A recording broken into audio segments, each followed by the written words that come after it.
Picture this. 18,000 feet above the Pacific Ocean, a commercial airliner suddenly flips completely upside down. The captain and first officer are hanging from their seatbelts, the ocean filling their windscreen, fighting to reach the controls of their inverted aircraft. They're attempting a maneuver that would challenge even the Blue Angels, rolling a passenger jet right side up while diving at 160 feet per second. These aren't stunt pilots. They're airline captains fighting for 88 lives. So stow your tray tables, fasten your seatbelts, and prepare for some extreme turbulence, because this is Final Boarding Call. Hello, and welcome to Final Boarding Call. I'm your disaster-obsessed host, Alice. And I'm the stay-at-home hubby, Zach. I'm just out here living most men's dreams. It's a beautiful time. I love that. I love that for you, honey. Before we dive in, just a quick reminder, please rate, review, and subscribe wherever you get your podcasts. Anybody that gets any weird sounds, just know our guinea pigs are now in the living room, and they're seeming like they might want to make an appearance on the podcast. Guinea pigs are the most high-maintenance animal in the world. You wanted them. I know. This is all her. I know. We should have gotten another dog. We could have gotten 2 more dogs. Yeah, I know. And they would have been easier than 2 guinea pigs. They're the worst. But they're so cute. Okay, sources. We've got a Mayday air disaster, obviously. This is season 22, episode 5. We have the NTSB accident report, testimony from the mechanics, pilots, investigators. There are a bunch of sources. They're all listed in the show notes. Okay, we're going to dive in, Zach. This one's nuts.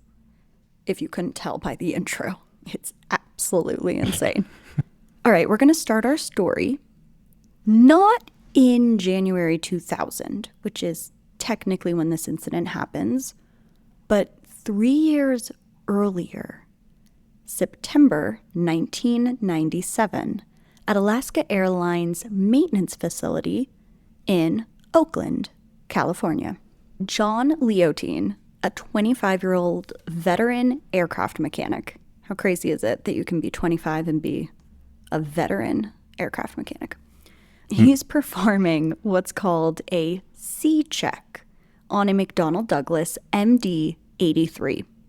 So a C-check is, you can kind of think of it like a major service on your car where you don't just do oil, you actually... You're doing timing belts and transmission fluid. And you're checking. Like, you are going through a checklist and you are making sure that everything is righty-tighty, nothing is leaking. So it is extensive, it is expensive, and it is critical for safety. So Leotine is examining the horizontal stabilizer trim system, which, if this is your first episode here, friends, hi, welcome. But the horizontal stabilizer is the part on the tail of an aircraft that helps keep the aircraft horizontal and the stable. Center wing on the top. It is. Okay, so he is looking at something called the jack screw assembly. This is very important to understand. This component is key to this disaster. Inside the tail of every MD-83 is a large threaded rod called a jack screw. So it's a giant screw about 22 inches long. Wow. I know. I thought you'd be impressed by that. It's a huge screw. And it's as thick as your wrist. My wrist or your wrist? Maybe between us, like an average wrist. This jack screw moves up and down through a threaded nut, similar to a screw jack that you would use to lift your car when changing a tire. But it is much larger, and it is very important. So as the jack screw turns, it moves the horizontal stabilizer up or down. just a few degrees. These tiny adjustments are what keep a plane balanced in flight. Kind of like the alignment on your car, keeping your car straight when you take your hands off the steering wheel. I barely ever drive with hands. Zach drives with his knees so often that our daughter literally just thinks that's how he drives. She requests it. Oh, my goodness gracious. If my mom listens to this episode, she's going to freak. The nut holding that jack screw has thick metal threads. Each of them are about 1/8 of an inch deep, and they are designed to grip the screw with a lot of force because it's an airplane. These threads need to be lubricated. Metal contact. Without proper lubrication, the threads grind against each other until eventually they do what I do best, and they get stripped. Not like clothes stripping. I'm saying that when I'm working on cars, I am a master at Threading and stripping bolts. Oh, it's like my go-to move. You are really, really good at it. I'm talented. I'm glad that we cleared that up because leaving it at just, I'm really good at stripping is not, it's not what I want. Woof. And I'm not. I dance like Tina on Bob's Burgers. Bob's Burgers. Okay. When Leontine measures the wear on the Acme nut, which is the technical name for this threaded component, he is alarmed. The threads are worn far beyond what is considered safe. He makes a detailed entry in the maintenance log. The Acme nut needs to be replaced before this aircraft flies again. That is the note. He goes home that night believing that he has done his job. He's caught a potentially catastrophic problem before it could hurt anyone. So, good for him. The next day, he returns to find the plane has been closed up and returned to service. Bing, bang, boom. His maintenance entry has been crossed out. Oof. Uh-huh. Somebody needs to get fired. Other mechanics remeasured the wear, and they determined that it was just within limits. The aircraft, tail number N963AS. And I know that I'm supposed to say the, like, what is N? Is N like, whatever, it's like alpha, N, what does the N stand for in, like, the military alphabet? What's the word for it? Oh. You know, where it's like Bravo, Foxtrot, whatever. Well, whatever that alphabet Yeah, I can't remember. That's how it's N. supposed to be when you read a tail number, and I've never done it, and I'm not going to start this episode. It goes back into Alaska Airlines Fleet with the same worn component that was flagged. So, if you are wondering whether Leontine just made a mistake, whether he was being overly cautious. Oh, it's November. Got it. Okay. So if you're wondering whether he made a mistake or he was being overly cautious, just hold that thought because we are going to come back to what happened to that Acme nut. So his concerns actually didn't just stop there. As he continues working at Alaska Airlines, he notices troubling patterns. Maintenance intervals being extended. Why service it at 1 million hours of Yes. flight when you could do 1.5 million? Baby, time is money. Inspections being rushed. Pressure from management to get planes back to service as fast as possible rather than doing thorough checks on them. This is literally the classic tale of commercial aviation. The longer that a plane is out of service, the more money that You're an losing. airline is losing. 100%. Yep. Sadly, it's kind of the same in mechanics as well. You get used to working on fleet vehicles and you're like, oh, I've seen this truck 100 times and I saw it a month ago. It's fine. Crazy. Well, in 1998, Leontine does something that takes real courage in the aviation industry. He speaks up. Yes. But what typically happens when people speak up? You are fired and banished. Snitches get stitches. So yeah, he becomes a whistleblower. He reports his concerns to the Federal Aviation Administration, the FAA, detailing what he believes are systematic maintenance failures at Alaska Airlines. The FAA launches an investigation, and Alaska Airlines, Fires. they place him on paid administrative leave. The message is clear. This is what happens when you try to make waves. So we're going to put a pin in that, and we are going to jump forward To 2000. to the year 2000, January 31st. Right after my 2000. birthday. I know. And this episode is going to come out right around this date, which is kind of fun. Yeah, it's going to come out this week. Well, guys, this is our first an recording after anniversary. Christmas. So Merry Christmas, everyone. Or Happy Holidays. You can't say Merry Christmas? Yeah, but we'll have like many episodes that come out before this. Yeah, I guess so. But still, guys, happy holidays. We're going to be closer to Valentine's Day than Christmas by the time this comes out. Okay. All right. Okay. So it's a gorgeous day in Puerto Vallarta. Did I know that? Mexico. Oh, Zach is so not impressed. The sun sparkles off the Pacific. Tourists are reluctant to leave paradise. I get it. And 83 passengers are boarding Alaska Airlines Flight 261 bound for Seattle, which is Alaska Airlines. That's like their home base, their hub. You got it. With a planned stopover in San Francisco. The aircraft, which we've already gone over, this is the same MD-83 that was flagged 3 years earlier. And do we think the problem's been solved in those 3 years? Oh. Among the 83 passengers are actually some notable figures. So we have Jean Gandesbury, author of 7 Mile Lake, which some of the listeners might know, and she is traveling with her husband, Robert. We have Tom Stockley, who is the wine columnist for the Seattle Times, with his wife, Margaret. Morris Thompson, who is former commissioner of the Bureau of Indian Affairs in Alaska, traveling with his wife, Thelma, and his daughter, Cheryl. So here's something actually very interesting. At least 35 of the 88 people on board have connections to Alaska Airlines or its sister carrier, Horizon Air. Wow. Get this, 12 are direct employees. Others are family members or friends using employee travel benefits, which is a common perk in the airline industry. I mean, You're gonna regret it.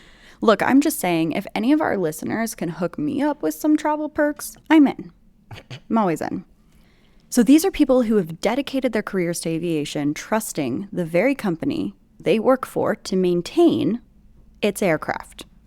Bare minimum here. Bare minimum. Check your friggin' bolts.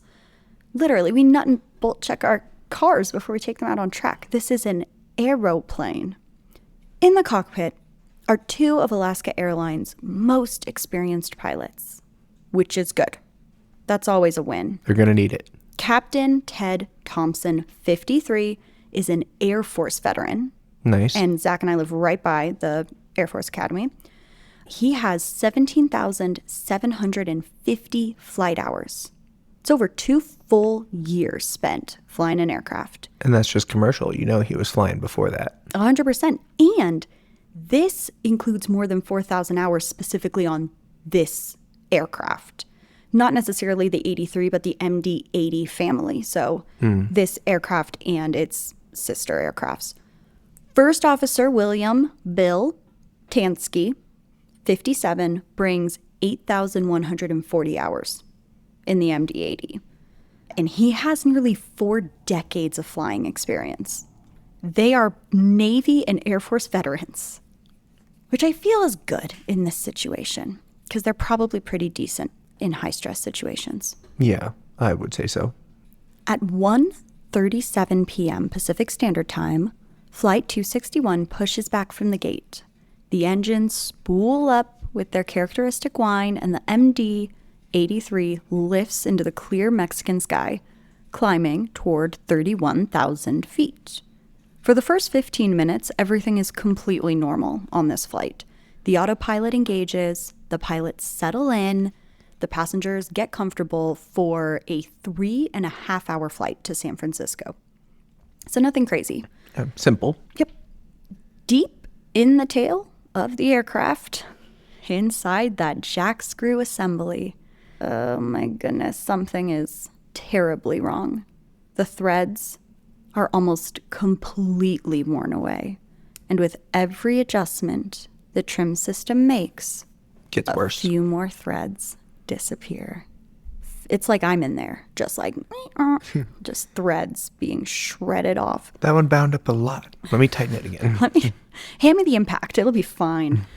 15 minutes after takeoff, Captain Thompson notices something that makes his stomach drop. The plane is out of trim. A warning light illuminates on the instrument panel. He tells First Officer Tansky, and as soon as Tansky, who is flying this leg, feels it, he knows that they have a problem. The aircraft wants to pitch nose down. And he has to pull back on the control column constantly just to keep the plane barely climbing. Which is then stripping the threads out more and more. That's a really great point. Zach, yes. He asks Thompson what the plane is doing, noting it's pushing down, requiring considerable strength to maintain control. This is highly unusual. A properly trimmed MD-83 should fly hands off, right? Making tiny automatic adjustments for it to stay balanced. But Tansky finds himself exerting about 10 pounds of constant force on the controls. It's exhausting and it's broken. You know that something's wrong. So the pilots do what pilots do. They start troubleshooting. They tried the pickle switches. Oh, everybody loves a good pickle switch. This is a new fun term that I had never heard before. The pickle switches, small toggle switches on the control column that should adjust the horizontal stabilizer. Pickle switches. I'm in. I love that. Nothing happens. So they try the backup system, large wheel-like controls on the center console that pilots nicknamed suitcase handles. Still, nothing. The stabilizer will not respond to any of their inputs. Thompson makes a decision that will be very important. I think we should get this plane on the ground. That's what he says. And I think that's a logical thing to think when the plane wants to dive. I agree. At 12:12 p.m., they contact American Airlines dispatch in Seattle. Thompson explains their longitudinal trim is inoperative, and he requests a diversion to Los Angeles International Airport, just in case anybody was wondering. The dispatcher's response reveals something very troubling about Alaska Airlines priorities. If you want to land at LA, of course, for safety reasons, we will do that. I'll tell you, though, if we land in LA, we're looking at over an hour delay. I've got a major flow problem going right now. The translation is, yes, you can land for safety reasons, but I want you to know that you're messing up my schedule. Yeah. Thompson's reply is amazing. I didn't really want to hear about the flow. I'm concerned about suitable airports. So, even in an emergency, there is pressure, subtle but real, to minimize disruption. Thompson, to his credit, is not having it. Like, I don't care how busy you are or what's going on. Like, the plane is dangerous. He is flying it. He knows. Meanwhile, Alaska Airlines maintenance contacts the flight directly. A mechanic asks if they've tried the basic troubleshooting steps. Have you tried turning it off and back on? They're like, yes, we did the pickle. Who hasn't done the pickle? Thompson responds that they've tried just about everything and asks if there are any hidden circuit breakers that they should know about. It's a great question. That's a great question. The mechanic says that he'll check and get back to them. Give me 3 to 5 business days Cool. and I'll let you know. Essentially, maintenance provides zero useful assistance, no guidance, no insights, and no help for these pilots that are fighting an emergency at 31,000 feet over the ocean. Yeah. For the next hour, Thompson and Tansky manually hold the aircraft in trim through sheer physical effort. You got to keep swapping out just because your arms are going to get tired. That's exactly it. Both men are experienced enough to manage this, but they are exhausted. And they're heading towards LA, and they're preparing for what they know will be a challenging landing. When they can't hardly control the pitch. Oh my goodness. Then at around 3:50 p.m., Thompson makes a suggestion that will haunt investigators later. And this is a quote that we know from the black box. Let's try the pickle switches one more time. His thinking is logical. Maybe whatever was jammed in the system has freed itself. Maybe one more attempt will get something working. And Tansky agrees. They are professionals troubleshooting a mechanical problem, and this is what pilots do. At 4:09 p.m., with Flight 261 cruising at 31,500 feet above the Pacific Ocean. Hello, guinea pigs. The guinea pigs are saying hi in the most dramatic moment here. So they are 31,500 feet above the Pacific Ocean. Thompson warns Tansky to be ready. When they click the autopilot off and activate the trim system, it's going to require big-time effort to hold the plane steady. Thompson activates the switch. For one brief moment, it works. Oh. The trim system actually responds. The jack screw begins to move. And then everything goes to hell. Mayday, Tansky shouts as the horizontal stabilizer suddenly slams to an extreme nose-down position. Far more than either pilot anticipated or commanded. The aircraft's nose drops violently. They are no longer in a controlled descent. They are diving, almost vertically, toward the Pacific Ocean, which is 31,500 feet below them. Both pilots grab the controls and they pull with every ounce of strength that they possess. The cockpit voice recorder captures their strain, grunting, calling out to each other, fighting this airplane. Thompson radios air traffic control.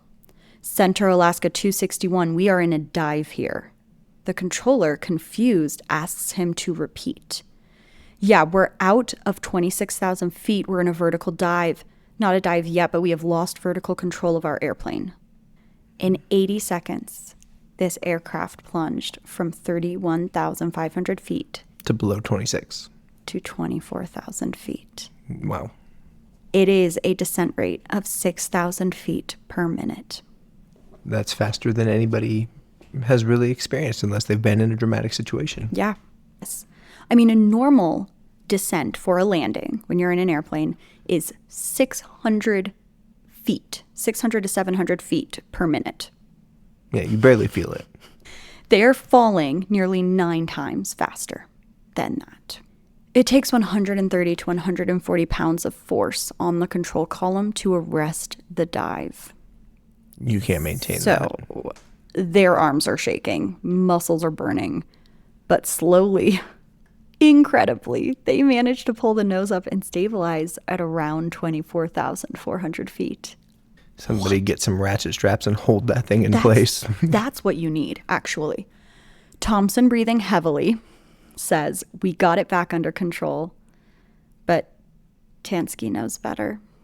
No, You're like, get screwed. we don't. And he is right.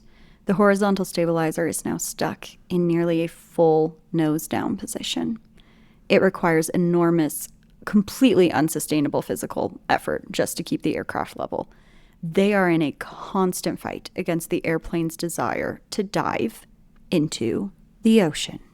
Thompson radios Alaska Airlines maintenance again, hoping for guidance. Any guidance. Maintenance 261. We did both the pickle switch and the suitcase handles, and it ran away full nose trim down. Now we're in a jammed pitch, and we're holding. We're worse than we were before. Goddamn pickle. They're in a pickle because of the pickle. Enough. I'm funny. The maintenance technician's response is extremely casual. Okay, well, at your discretion, if you want to try it, that's okay with me. If not, that's fine. We'll see you at the gate. We'll see you at the gate.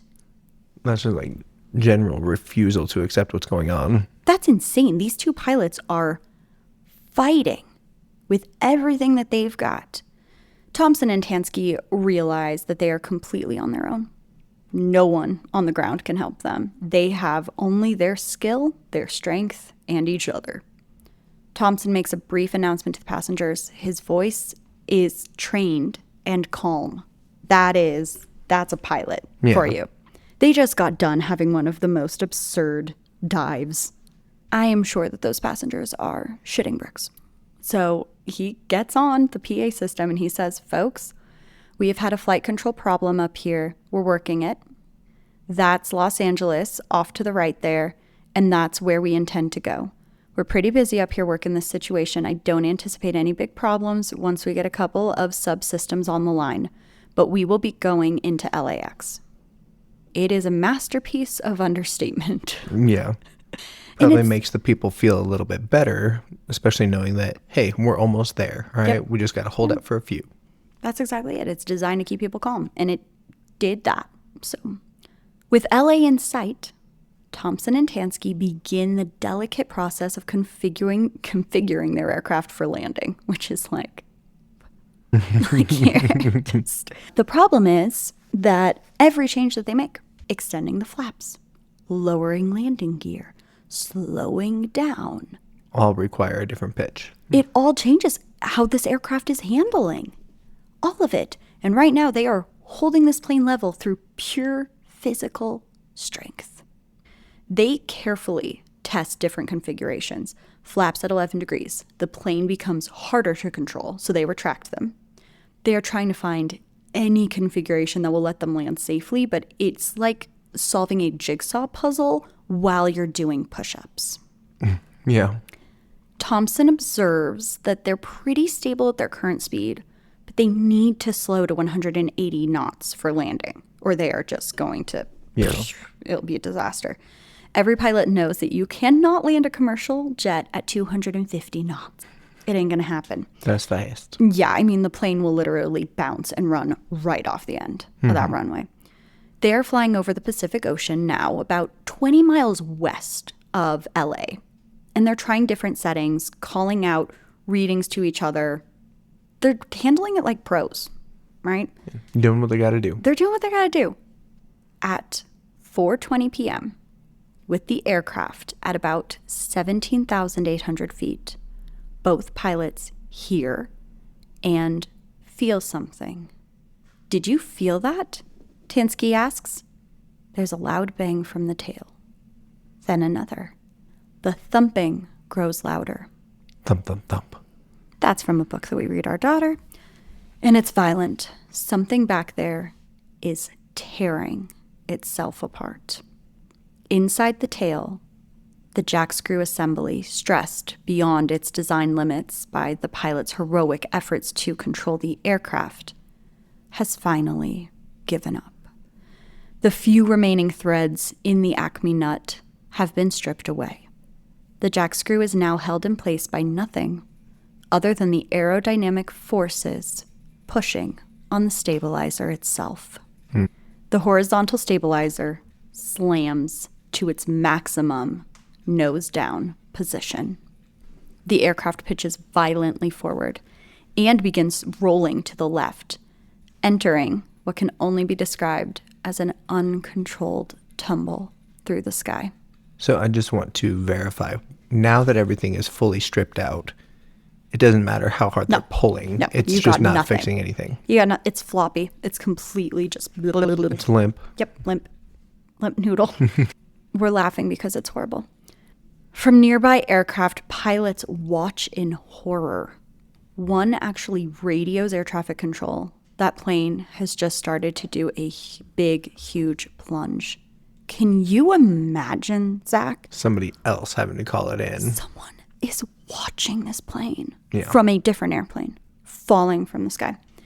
And another actually radios in and confirms he's definitely in a nose-down position, descending quite rapidly. Inside the cockpit, Flight 261, Captain Thompson takes command somehow with clarity. As the aircraft rolls completely inverted, upside down, he calls out to Tansky, push and roll. Well, Push in and roll. theory, at this point, if they're upside down is now up, so they are going to be automatically stabilizing a little bit. That is some smart thinking, Zach, and I think that's similar thinking to what our captains are going to be dealing with here too. Okay, so our pilots are actually literally hanging from their seatbelts. The Pacific Ocean is the only thing that they can see through their windscreen. And their flight instruments are obviously just like You're gonna die. Just all of them are just like, give up. This is insane. And they're trying to fly a commercial airliner in a configuration that it makes absolute no sense. And Thompson says, one of my favorite lines ever. We're Okay, inverted. we are inverted. I knew where you were going immediately. Oh, And that's man. love. Yeah, that is. And then he says, and now we got to get it. Oh, I love the attitude. What happens next is one of the most extraordinary moments in aviation history. Thompson calls out, push, push, push the blue side up. He is referring to the attitude indicator, a critical instrument that shows the aircraft's orientation. The top half is blue, representing the sky, Makes sense. and the bottom half is brown, representing, Brown is down. the ground. Brown is down. Brown is the ground. In normal flight, blue above brown, but they're inverted. So it's obviously reversed. Thompson is telling Tansky to push the controls to get the blue, the sky, back on top. Kick rudder, left rudder is what he commands. I can't reach it. Tansky Because he's responds. dangling and doesn't have the His feet can't reach the rudder pedals because he is hanging upside down. Right rudder. For one brief impossible moment, they succeed. Flying completely upside down, they manage to arrest most of the descent. Wow. The flight data recorder shows they nearly stopped falling altogether. In a commercial airliner. Absolutely insane. Thompson, with a clarity that's still baffling, he says, at least upside down we're flying. What a baller. Nearby pilots are radioing air traffic control and their voices are stunned. He's inverted. He's just completely inverted. Oh, man. But physics and altitude are working against them. They have lost a lot of height during the initial dive. They are now below 10,000 feet. Yeah, I'm curious what their speed is at this point, too. I mean, with the fall, it gets really fast, but it's got to be a lot of drag to flip true. upside down. Yes, and the aircraft cannot generate lift while it's inverted. So they need to roll it right side up, or they're just going to keep But they're going to have to descending. wait until the last possible moment so that they can hopefully glide to a landing. Yes. Except they have no pitch. They have no pitch. And every attempt to roll causes them to lose more altitude. And they're only at 10,000 feet. At 4:21 p.m., just 12 minutes after the initial plunge began, Alaska Airlines Flight 261 impacts the Pacific Ocean. Approximately 2.7 miles north of Anacapa Island, California. The impact destroys the aircraft completely. All 88 people on board, 83 passengers and 5 crew members are killed instantly. And a nearby pilot actually radios in the news. He's just hit the water. He's down. I can't imagine being on the receiving end of that call. It's like so unbelievable because this story, like they fought so hard Yeah, they did everything they could. For so long. Within minutes, Coast Guard helicopters are dispatched from stations along the California coast. Search and rescue boats race to the impact site. Using sonar and coordinates from the nearby aircraft that they witnessed this plane going down, recovery teams actually very quickly locate the debris field. There are no survivors, obviously. The impact was extremely violent, and the aircraft was traveling far too fast when it hit the water. Searchers find personal effects floating on the surface: a shoe, a passport, photographs, wallets. Aviation safety advocate Mary Shivo, who would later represent families of 6 passengers, recalled the heartbreaking details of the recovery. They found one person's possessions with all the pictures still in the wallet in the pants pocket, except for the picture of his wife. They knew by that that He was he had holding been it. he had been clutching that picture. Yeah. The National Transportation Safety Board immediately launches a full investigation led by systems investigator Jeff Guzzetti. They know from radio transmissions that the crew reported stabilizer problems, but the full extent of the mechanical failure would not become clear until they were able to examine the wreckage. Recovery teams use remotely operated vehicles to map the ocean floor at a depth of 700 feet. And 9 days into the investigation, they bring up the critical components of the horizontal stabilizer system. Only to find the most stripped out, like hollow hole they've ever seen in their lives. Oh my God, I just can't even. Woo! What investigators see immediately puzzles them. Wrapped around the jack screw is a thin piece of metal that looks like a slinky because it's about the size of a fist. But more concerning is what they don't see. The Acme nut isn't attached to the jack screw at all. These two components, which should never separate, are found several feet apart at the bottom of the ocean. When investigators examine the interior of the Acme nut, where It's smooth. where there should be thick threads, Zach, correct, about 1/8 of an inch deep, completely smooth metal. The threads have been completely stripped away. Guzzetti later describes this, and he is just in complete shock. This is something that he had never seen before, and no one even thought that you could get those thick threads to rip out. I mean, that's the whole design. It's a lot of force against it at all times. And they're like, well, this needs to just hold on. Yeah. So they have found the issue, obviously. And now we get to the point of we go, how did this happen? So metallurgist, a metal scientist, metallurgist, an urgist of metal. Joe Urson begins examining the failed components, and his first question is, was the jack screw properly lubricated? Yeah. You know what's funny is it was probably reported and they were like, no, it's not. Close it up. They didn't even lube it. Oh my gosh. Well, they begin to go into the everything. Yeah. And what they find is damning. While there is some grease residue at the very top and very bottom of this jack screw, there is none in the middle. Which is where it's always operating because they never have it at a full pitch. It's the working area, Zach. You are exactly right. This is where the screw rotates most frequently and where lubrication is absolutely critical. It's critical. So at first, investigators wonder if a week in the ocean Yeah, maybe may it got have washed washed off. 100. Yes, that's exactly it. It's been in a pretty extreme environment. Maybe it just washed away. But it turns out that grease doesn't wash off that easily. No, not really. There are still remnants at the ends. It's just the middle section where it's dry. They examine how maintenance is supposed to lubricate this component.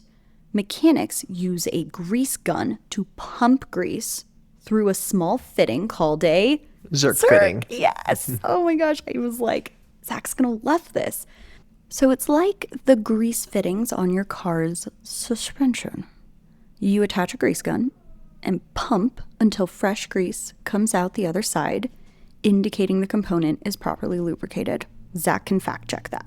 Yes, except most OEM parts don't have grease zerks anymore. They just wait for them to fail, so you have to pay more for services. Hot.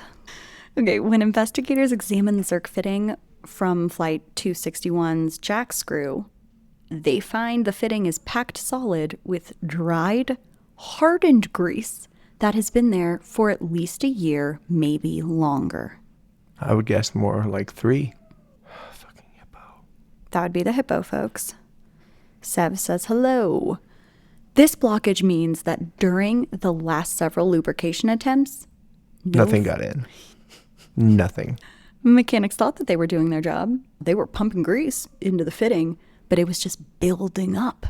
Except they didn't think that they were lubricating it, because if it can't get through, it just piles out the end as soon as you start pumping grease. So they knew it wasn't going anywhere. They just didn't care enough to fix it. Oh, shots fired. Zach is calling people out. I love it. The investigation team tracks down the mechanic responsible for the last lubrication, which happened only 4 months before the accident. This is what he says. Jack screw lubrications are often done on the night shift, outside the hangar, sometimes in the rain. This is in Oakland, which I guess also gets a decent bit of rain. Mechanics work from high-lift trucks about 30 feet off the ground, and it gets windy. It gets gusty. You're 30 feet up in the air. The airplanes also move in the wind, which creates an unstable working platform that mechanics don't. To reach the jack screw assembly, mechanics have to remove panels and work in very cramped conditions. Wah. The mechanic describes using a paintbrush to apply grease. Oh, Zach just put his... He is not impressed. Sometimes putting a big glob in his hand to make sure it really got in there. The most effective method, he says, is to fill your hand with grease and actually move it up and down on the jack screw. Yeah, Zach's doing the motion. You guys can do it in your heads. Filling all of the screw grooves. But when asked about greasing the Acme nut through the Zerk fitting, which is the critical internal lubrication, he uses a grease gun until he sees fresh grease coming out. But when asked how he knows the lubrication is being done properly, he says he doesn't know. More alarming, he can't remember ever checking to see if grease was actually coming out the top of the Acme nut. Because he wasn't. So this tells investigators that the mechanic had no way of knowing whether the Zerk fitting was taking grease. He had no idea even that it was clogged. They discover a variety of methods Alaska mechanics used to lubricate this critical component, which gives them pause because inconsistent procedures on such a vital part can lead to this exact kind of accident. But our investigation goes a little deeper, which I love. I love a deep investigation because 88 people died. So let's really get to the bottom. Spend some time on it. Let's really. They begin examining Alaska Airlines maintenance records, and this is where they have their jaws drop or they shit their pantalones. In September 1997, nearly 3 years before the crash, this exact aircraft had undergone a major inspection. A mechanic, our mechanic friend, had measured the wear on the Acme nut and found that it was badly worn. He wrote up a maintenance entry stating that this nut needed to be replaced before the aircraft could go back in service. But when Leo Teen, our mechanic friend, returned to work the next day, he found it crossed out. And that was the moment that really sealed this aircraft's fate. Yeah. Investigators actually interview Leo Teen, who tells them that he remembered the inspection well. He had written up the evaluation. It was an alarming discovery that should have grounded the aircraft until the part was changed. And if that Acme nut had been replaced in 1997, they would just be looking at a little bit of wear today. The plane would be flying and 88 people would be alive. The investigation also uncovers Leo Teen's whistleblower complaints to the FAA about Alaska Airlines maintenance practices and how the airline placed him on administrative leave after he made those complaints.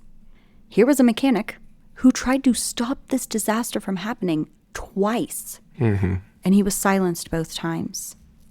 But they discovered an even bigger systematic problem. Investigators discover that Alaska Airlines had dramatically extended the intervals between those lubrications, always with FAA approval, but often without adequate justification. In 1987, the interval was 500 flight hours. By 1991, 1,200 hours. Jesus, more than doubled it. And by 1996, 2,500.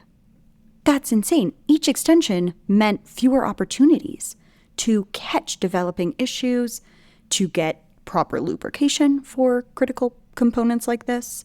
The NTSB calculates that the Acme nut threads had deteriorated at a rate of 0.012 inches per 1,000 flight hours, which is about 10 times faster than expected. Jesus. Probably because it had no lube. Don't be a fool. Lube your tool.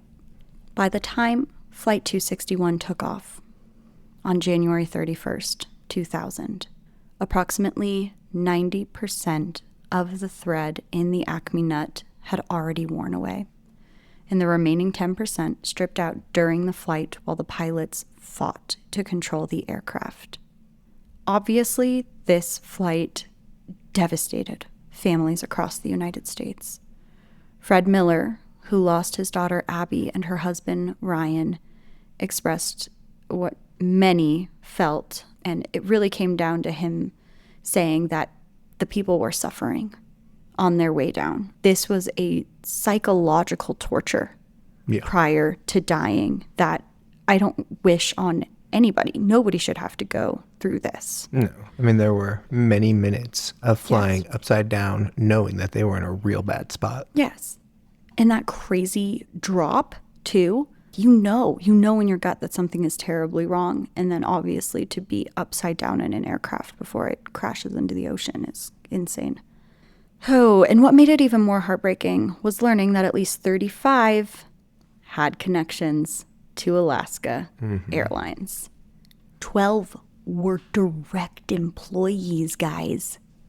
That's crazy. Representatives of all 88 victims filed wrongful death lawsuits against Alaska Airlines and against Boeing. Both companies accepted liability. While individual settlements amounts were kept confidential, the Seattle Times reported that the total exceeded $300 million. Federal prosecutors considered criminal charges against Alaska Airlines. I think they should for this. I know, but they ultimately did not file them, but they should have. I also agree with that. For John Leotian, the whistleblower, who had tried to prevent this disaster, vindication came a bit too late. I mean, he received a settlement in a libel suit against Alaska Airlines, but he never returned to aviation. His experience highlights what happens to those who raise safety concerns. Well, the reality is, too, is he was paid some hush money and probably had to sign a ridiculous NDA and all kind of stuff. I don't know the details of that, but I am sure that he is haunted, absolutely haunted by what happened. Captain Ted Thompson and First Officer Bill Tansky were posthumously awarded after their death. That word is really hard to say for me. Posthumously awarded the Airline Pilots Association Gold Medal for heroism. They just did everything they could. Did everything they could. In December 2002, the NTSB issued its final report. The probable cause, a loss of airplane pitch control resulting from the in-flight failure of the horizontal stabilizer trim system jack screw assembly's Acme nut threads. Yes. And this thread failure was caused by excessive wear resulting from Alaska Airlines' insufficient lubrication of the jack screw assembly. Boom, baby, right there in the NTSB report. We love to see accountability like that. NTSB board member John Goglia did not mince words. He straight up called out Alaska Airlines for this, saying that this was a maintenance accident, that these deaths are on their hands. Had any of the managers, mechanics, inspectors, supervisors, or FAA overseers whose job it was to protect this mechanism done their job, this accident cannot happen. I fully agree. Yep. And it did lead to sweeping changes. Lubrication intervals for jack screw assemblies were slashed industry-wide. Alaska cut theirs from 2,500 to just 650 hours. Still higher than the original. Can't help but notice. I can't help but notice. Enhanced inspection procedures were implemented across all airlines operating MD-80 aircraft. The FAA strengthened oversight of airline maintenance programs, and NASA developed improved jack screw designs with redundant fail-safe features. Nice. Go Love that. NASA. Go NASA. You mean go redundancy? You know I love it. Drink. A permanent memorial was dedicated in 2003 in California, and it features a sundial with the names of each victim engraved on bronze plaques. Each year, on January 31st at 4:21 p.m., the exact moment of the crash, the sundial casts a shadow on the memorial plaque. Ooh, very well thought out. I love that. That's incredible. And this week, we mark 26 years since this tragedy, and the lessons continue to influence aviation safety worldwide. I mean, this is corporate cost cutting at the cost of human lives. It's really wild. Whew. Okay. It's just nuts to me that it would have taken 30 minutes and cost less than $5 in grease to save 88 people. Yeah, but even more so, it would have, if they had just replaced the damn nut the way that they were recommended at first, even one of that size, I mean, you've got to be a few $100s. Yeah, it's crazy. And Zach, that is our story for today. Well, that's a hard one.